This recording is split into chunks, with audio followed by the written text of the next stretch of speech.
ഈശോയിൽ സ്നേഹം നിറഞ്ഞ മാതാപിതാക്കന്മാരെ, സഹോദരി സഹോദരന്മാരെ, കുഞ്ഞുമക്കളെ, ഇന്നത്തെ സുവിശേഷ ഭാഗം നമ്മൾ ധ്യാനിക്കുമ്പോൾ നമുക്ക് മനസ്സിലാകുന്ന ഒരു കാര്യമുണ്ട്.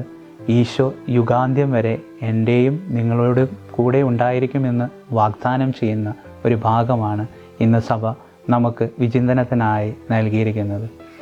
ഈശോ യുഗാന്ത്യം വരെ നമ്മളോട് കൂടെ ഉണ്ടായിരിക്കുമെന്ന് വാഗ്ദാനം ചെയ്യുകയല്ല ചെയ്തത്, മറിച്ചു ഈശോ ഒരു ഗോതമ്പപ്പത്തിൻ്റെയും വീഞ്ഞിൻ്റെയും രൂപത്തിൽ തന്നെ സ്വയം താഴ്ത്തിക്കൊണ്ട് നമുക്ക് ഭക്ഷിക്കുവാൻ സാധിക്കുന്ന രീതിയിൽ നമ്മുടെ ജീവിതങ്ങളിലേക്ക് കടന്നു വന്നു.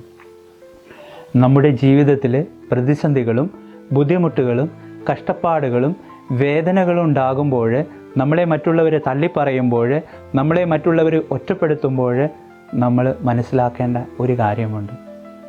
ഞാൻ കടന്നുപോയ വഴികളിലൂടെയാണ്, അല്ലെങ്കിൽ എൻ്റെ ഈശോ കടന്നുപോയ വഴികളിലൂടെയാണ് ഞാൻ കടന്നു പോകുന്നത്. എൻ്റെ ഈശോ എപ്രകാരമാണ് ഇതിനെയെല്ലാം അഭിമുഖീകരിച്ചത്, അതുപോലെ തന്നെ ഞാനും അഭിമുഖീകരിക്കേണ്ടിയിരിക്കുന്നു. ഈ യാത്ര ചെന്നെത്തുന്നതാകട്ടെ ഈശോയുടെ സ്നേഹത്തിൽ.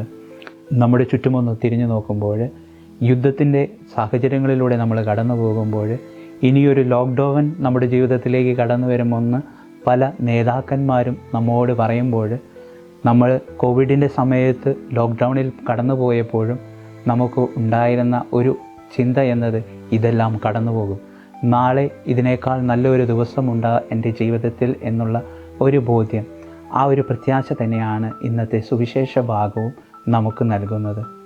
ലോകാവസാനം വരെ നിങ്ങളുടെ കൂടെ ഞാൻ ഉണ്ടായിരിക്കുമെന്ന് ഈശോ നമുക്ക് വാഗ്ദാനം ചെയ്തത് വെറുതെയല്ല. അവിടുന്ന് നമ്മുടെ ജീവിതത്തിലെ ഓരോ പ്രതിസന്ധികളിലും, അല്ലെങ്കിൽ നമ്മുടെ ജീവിതത്തിൻ്റെ ഓരോ കാലഘട്ടങ്ങളിലും അവിടുന്ന് നമ്മളെ കൈപിടിച്ച് നടത്തിക്കൊണ്ടു പോവുകയാണ്.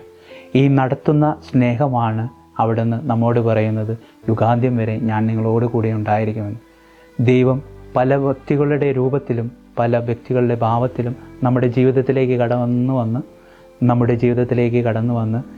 ജീവിതത്തിൽ ഇടപെടുമ്പോൾ നമ്മൾ മനസ്സിലാക്കേണ്ട ഒരു കാര്യമുണ്ട്. ഈശോ എന്നെ ഇത്രമാത്രം സ്നേഹിക്കുന്നു, ഈശോ എന്നെ ഇത്രമാത്രം പരിപാലിക്കുന്നു, ഈശോ എന്നെ ഇത്രമാത്രം കരുതുന്നു. ആ കരുതുന്ന സ്നേഹത്തിൽ കൂടുതൽ ആഴപ്പെടുവാൻ ഉള്ള കൃപയ്ക്ക് വേണ്ടി നമുക്ക് അമ്മ മാതാവ് വഴി ഇന്നേ ദിവസം ഈശോയോട് പ്രാർത്ഥിക്കാം. ഈശോ നമ്മളെല്ലാവരെയും സമൃദ്ധമായി അനുഗ്രഹിക്കട്ടെ.